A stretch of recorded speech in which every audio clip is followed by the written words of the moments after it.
Hi, my name is Joseph Gaines. Today I will be presenting and reviewing a double-blind crossover trial of methendienone, more commonly known as Dianabol or D-bol, in moderate dosage on highly trained, experienced athletes, done by Freed and Banks.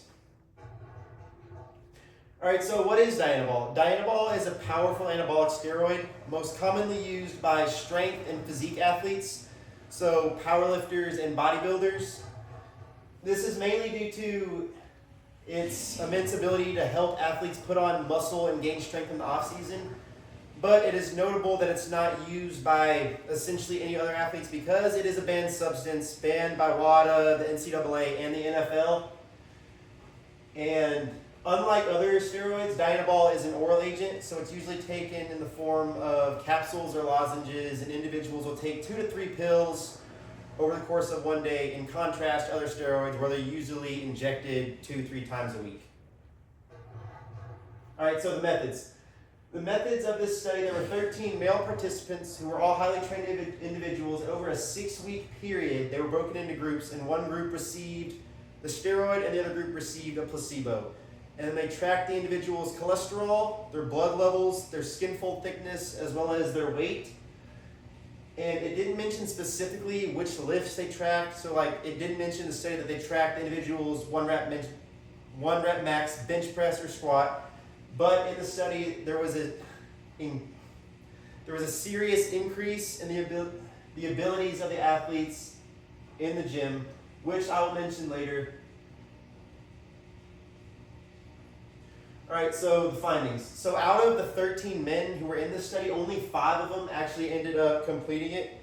The other 8 were so unhappy with the side effects they were seeing, so that would be the increase in their blood pressure, the irritability, the roid rage they received from taking the Dianabol, as well as other side effects, such as most of the individuals got acne really bad from taking it, and several of them also had gynecomastia, as well as depression going back to the irritability and the roid rage.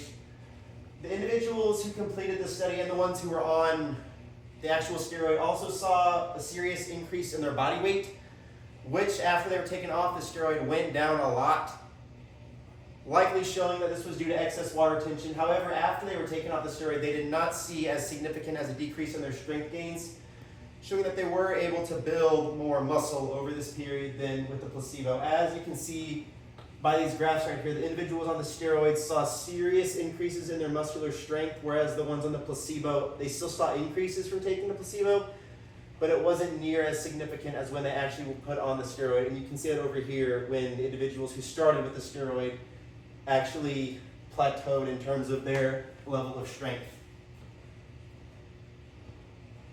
Alright, so the methods of, shoot, I already did that one, sorry.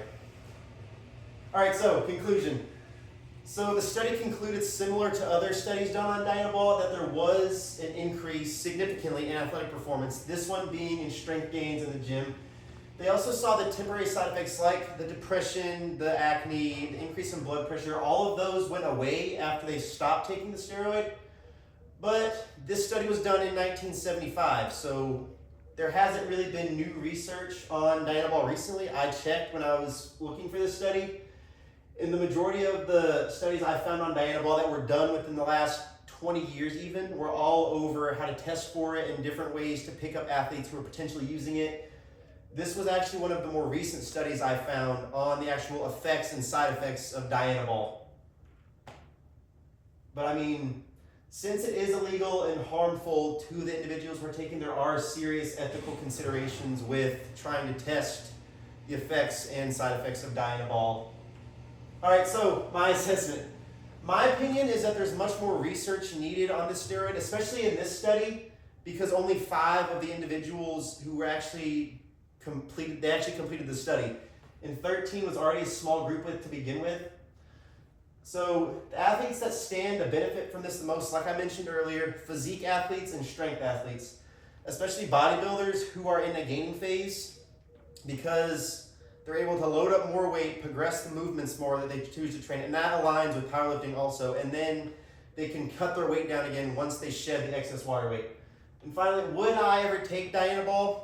Probably not. After seeing all of these side effects this has definitely pushed me more towards the side of staying natural in the future, or even if I do, staying away from potent drugs like Dianabol.